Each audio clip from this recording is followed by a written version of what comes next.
பிரான்சில் 2023ஆம் ஆண்டின் இறுதியில் 17.2 பில்லியன் பேர் ஓய்வு பெற்றிருப்பதாக தேசிய ஆராய்ச்சி மற்றும் புள்ளிவிவரவியல் முகவரகம் தெரிவித்துள்ளது. இதில் பெரும்பாலானோர் தனியார் துறையில் பணியாற்றியவர்கள். இதன் விளைவாக சுமார் 13.7 மில்லியன் பேர் அட்ஜிக் அர்கோ வழங்கும் துணை ஓய்வூதியத்தை பெற்று வருகின்றனர். வாழ்க்கை செலவுகளில் ஏற்படும் மாற்றங்களை கருத்தில் கொண்டு இந்த ஓய்வூதிய தொகை ஒவ்வொரு ஆண்டும் மறுமதிப்பீடு செய்யப்படுகிறது. அதற்கமைய நவம்பர் மாதத்தில் ஓய்வூதியம் அதிகரிக்கும்.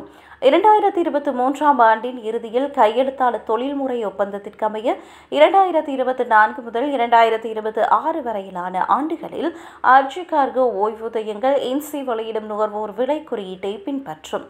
ஆனால் 0.4% புள்ளிகள் குறைவாகவே கணிக்கப்படும். உதாரணமாக, பணவீக்கம் 1% என்றால் ஓய்வூதியம் 0.6% மட்டுமே உயரும். இதே நேரத்தில் அட்ஜிக் அர்கோ இயக்குநர்கள் குழுவிற்கு 0.4 புள்ளிகள் வரை உயர்வு அல்லது குறைப்பு செய்வதற்கான சுதந்திரம் உள்ளது. இது பணவீக்கம் தவிர வேறு பொருளாதார காரணிகளை கணக்கில் எடுத்துக் கொள்ளவும் அல்லது கடந்த ஆண்டுகளில் ஏற்பட்ட கணிப்பு தவறுகளை ஈடு செய்யவும் பயன்படுகிறது. 2025 ஆண்டிற்கான மறுமதிப்பீடு குறித்து செப்டம்பர் மாத இறுதிக்குள் கூட முடிவெடுக்கும் உரிமை அட்ஜிக் அர்கோ இயக்குநர்கள் குழுவுக்கு உள்ளது. தற்போதைய இன்சி கணிப்புகள் 2025ஆம் ஆண்டிற்கான பணவீக்கம் 0.9% என தெரிவிக்கின்றன. அதன் அடிப்படையில் ஓய்வூதிய உயர்வு சாத்தியமாக 0.5% இருக்கலாம் என எதிர்பார்க்கப்படுகிறது.